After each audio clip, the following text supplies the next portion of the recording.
Hello my friends, and welcome to the first video in our Rules for a Night series. A series of videos that will go through a set of guiding principles that we will try our best to remember and let carry us and guide us through, the different trials and tribulations that each and every one of us might and must face throughout life.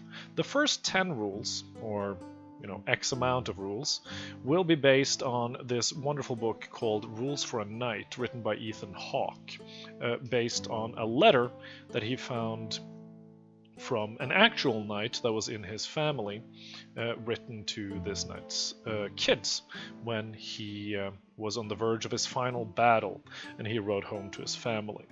So let's just jump into it and get this whole thing started, shall we? Rule number 1 for a night: solitude. Create time alone with yourself. When seeking the wisdom and clarity of your own mind, silence is a helpful tool. The voice of our spirit is gentle and cannot be heard when it has to compete with others. Just as it is impossible to see your reflection in troubled water, so too is it with the soul. In silence, we can sense eternity sleeping inside us. Most of it is already said in the guideline, but let's think about it for a little bit. In everyday life these days, there are multiple distractions. There is, of course, social media. You have your phone in your pocket at most, if not all, of the time. You also have to deal with television, advertisements, games, myself included, streams, all sorts of things. There are people all around you and ways to reach out to people at any given moment. Yet, when we are struggling to meet our own needs and crystallize what we ourselves are the most comfortable with, one of the scariest things to do, and yet one of the most valuable things to do, is to allow ourselves to sit in silent contemplation with as little input as possible. If that is complete darkness, or if you're in a well-lit room, that is all up to you. But finding your one spot of solitude, your one place of focus, is incredibly important, both for mental well-being and in order to rally and restore yourself. Now, for a lot of people, that can be the gym. For some people, it might even be meditation or even the silent contemplation of prayer, whichever one you prefer. Or it might just be walking alone with nothing but yourself as company, because it is when we are able to be comfortable with ourselves or ask questions of ourselves and in turn answer these questions or look for an answer within ourselves that we might find astonishing things or goals or motivations for our next move in life. An example of this is what I'm struggling with in regards to my chosen profession.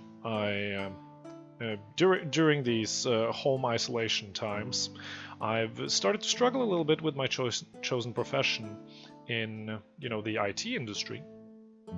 And I'm slowly figuring that out. Some of it is, of course, with professional help. If you ever feel like you need professional help, you should probably seek it out. Talk to a therapist once in a while. It's very healthy. But most of all, I've just been sitting and staring at the wall and listening to my own body, my own head, my own needs, and contemplating on what makes me happy.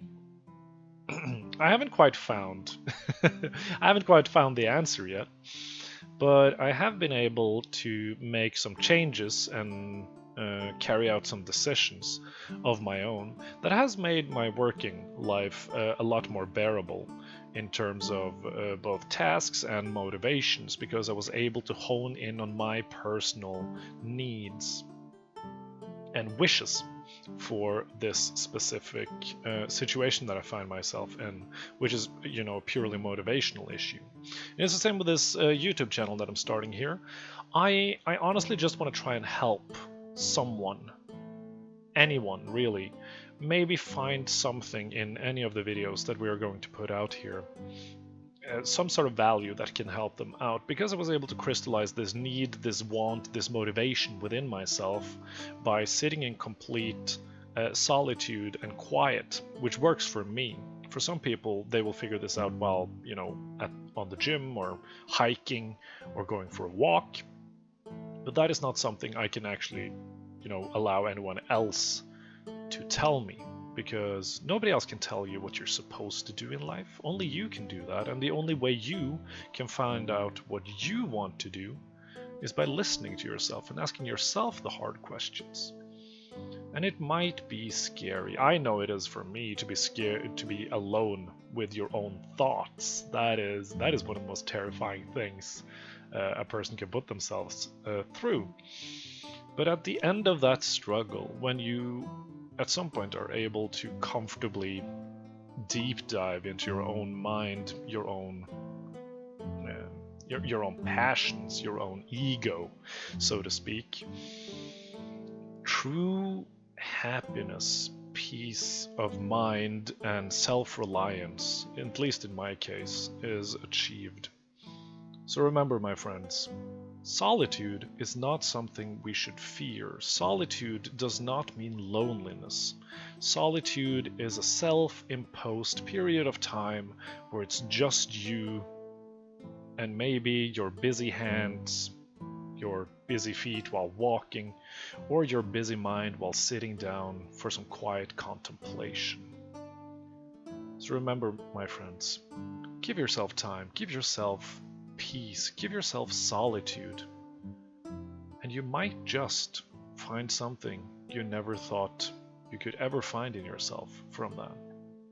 Stay fantastic, stay amazing, and I'll see you all next time.